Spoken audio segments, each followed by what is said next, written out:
fishbone stitch. Here we go. So it's kind of funny. Actually, I drew the guidelines in after I did the stitching, so that's why they're incomplete. Kind of silly. Here, let me fill this out so it looks like actual guidelines. All right, so we start with a straight stitch down the center here. It's just made of straight stitches. So we're going to pop up on the right along the guideline and go back down on the left side of that initial stitch. And then pop up on the left side of that guideline, or the initial stitch, excuse me, along the guideline, and go back down on the right. And we're just going to continue doing that. Coming up on the right, going down, crossing to the left, and then coming up on the left, crossing, going down on the right. If you start to the left versus the right, it does not matter. Just bounce back and forth between the two sides as you work your way down the stitch, or the shape, excuse me. This is my first video today, so apparently words are going to be a little bit harder than they should be. And I got plenty of sleep too. Oh well.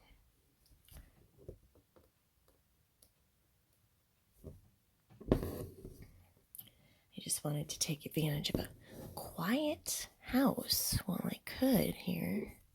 I was hoping for a sharper brain, but here we are. All right, I just want to work my way all the way down so you can see how we finish.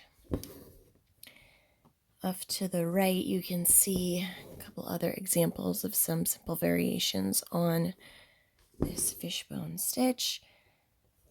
This one here is kind of an open version where there are more spaces between each straight stitch. That one's kind of fun, although depending on what you're using for your guidelines might be a little tricky. So you don't want your guidelines to show through. So if you are using, a water-soluble pen or something, that would work. If you're using a Sharpie, like I used over here, that wouldn't work so well, or you'd have your Sharpie guidelines showing through. This one over here is just shown with kind of a different stitch angle, where that initial straight stitch goes down a little further and the angles are more extreme starting from the beginning.